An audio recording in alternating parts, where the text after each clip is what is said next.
Alright, I'm going to go over a reoccurring problem I have with people who think I have the ability to violate the laws of physics. I'll get something like this, okay? They want a swim bait body bait, okay?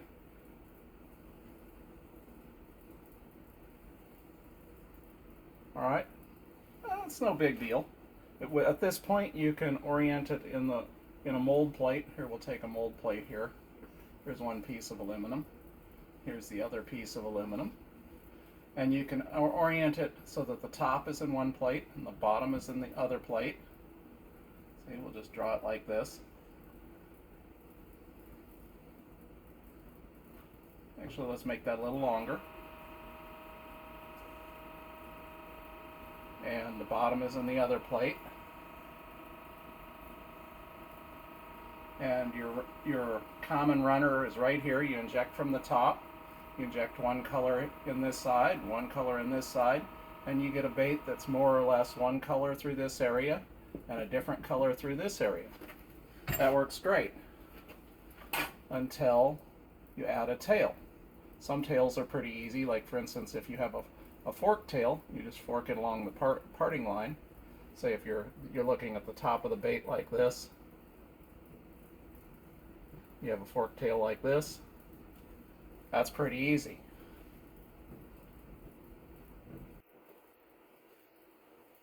If they want a paddle tail, well, it may be easy, unless they want it like this, in which case there are multiple problems. The first one is that your CNC machine, most CNC machines just machine like this, so there's not a practical way to machine this part. Okay, but assuming you have a $500,000 machine with a 5-axis milling capability, and it's fast enough that it doesn't take forever to stick a tiny little cutter in at an angle and cut that, it might be able to cut that. But how do you get the air out? This is going to trap air bubbles. So one of the answers to that is to make, one of the possible answers to that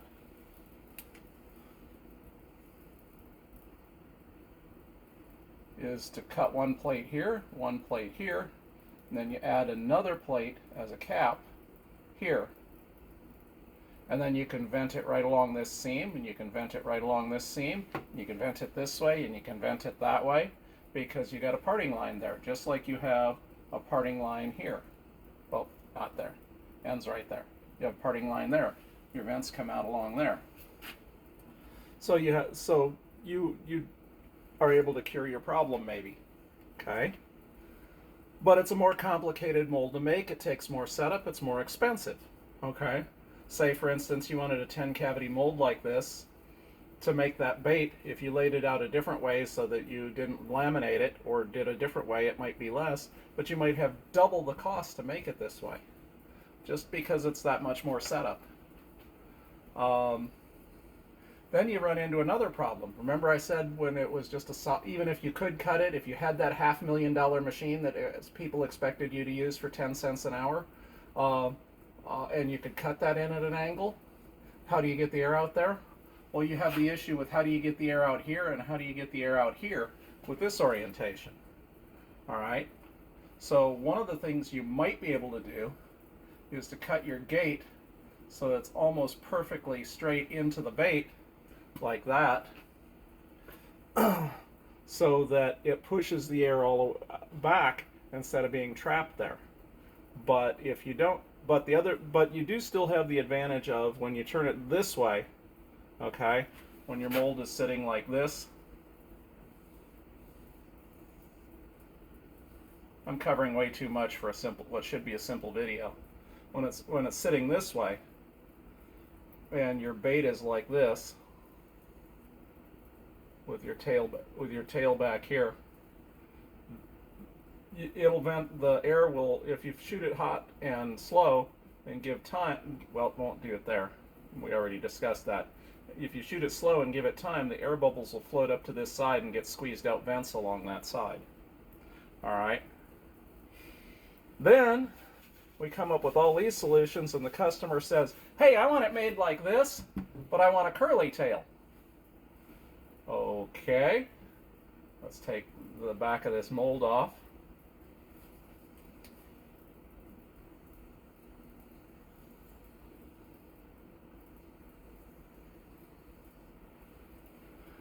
And I can tell you, even if you make the metal thicker enough to contain the tail, that $500,000 machine that you expected somebody to run for 10 cents an hour to cut that other angle doesn't have an end mill that can bend and cut around corners and tunnel up to cut this. And if you did, how in the heck would you ever get the air out of it? Okay? That's kind of an impossible solution. I shouldn't say it's impossible. Don't tell the mold maker to make it this way, because he can't make it that way. There are two ways that I know of to make this and be able to laminate it.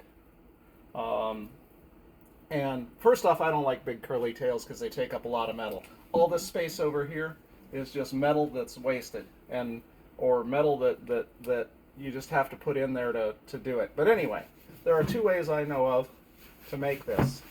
I should grab a paper towel. Oh, I guess I shouldn't have erased the whole thing. There are two ways I know to do this, and both of them have their issues. Matter of fact, both of them kind of have, to some degree, the same issue. You can make it like this.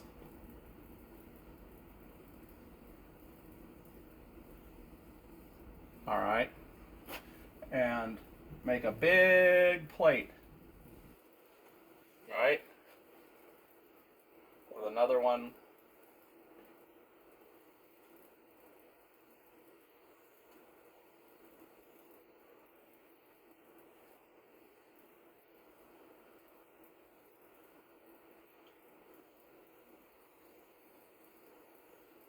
Alright. I'm not a big fan of this for one of the reasons I already discussed, but we'll say it again when we get to it. And that's to just cut a single runner and injection sprue for each cavity. The main reason I don't like it is you run a real risk of trapping air bubbles here, and because it's going to be oriented this way, the air is going to float up to this point, float up to this point, and if say for instance you wanted the nose of the bait designed like this, right, and there's your gate that goes into your sprue, right, it can run trap air here, here, here, here, here, all the way around. Now you can vent it here and vent it here, and you can shoot it really hot and really slow and get most of the air out, but there's a really high risk of trapping air in this area depending on what this nose of this bait looks like. Alright? That's the main reason I don't like it. The other reason I don't like it is I don't care, I shouldn't say I don't like curly tails, but curly tails, ribbon tails, G tails, C tails, whatever, they take up a lot of space no matter what you do. Alright? But if you do that, do it this way, you can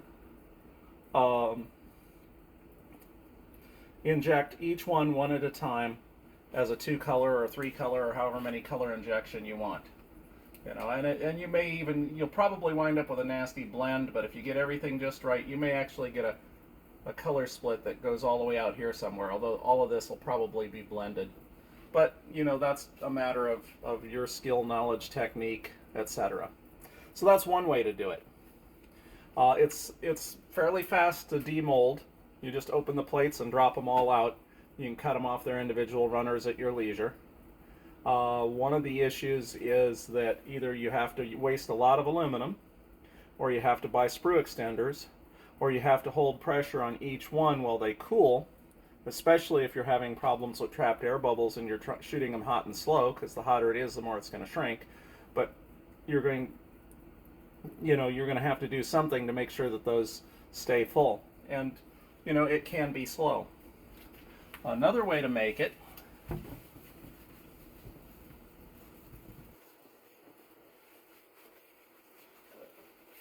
I really need to get a dry erase marker or eraser because I've got like 5 or 6 dry erase boards in here. I wind up cleaning them off with cleaner. The other way to make it is like this.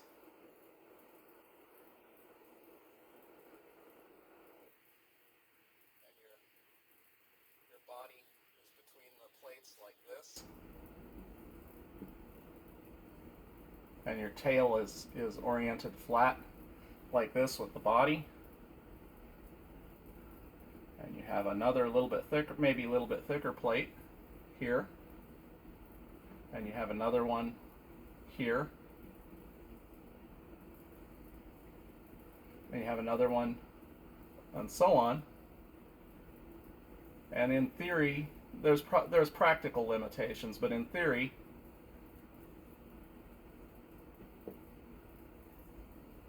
you need one of this plate and one of this plate, and as many of these plates as you want for additional, as you can manage or as you can afford for additional cavities. And then instead of injecting them this way, you have a common runner that goes down through the plates like this. And you put your injector in, or your blending block or what have you, up here. And so one color comes in the direction facing you, one color goes in the direction facing away from you. And this is fast to inject. If you don't have enough plastic, if you're having to shoot it hot, that sort of thing to get what you want, you know, and you got a lot of shrinkage, you only need one sprue extender, maybe. But the biggest problem is that you're going to have some type of fastener going down all the way through this mold, which is going to be a little awkward, and you're going to be slow to demold. When you demold it, you pull these fasteners out, however many is necessary for the mold, and then you take these plates apart one at a time.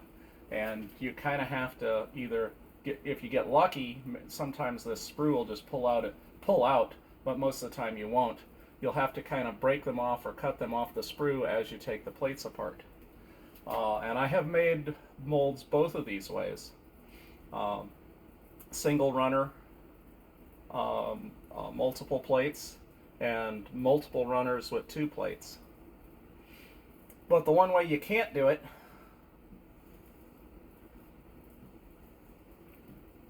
is like this.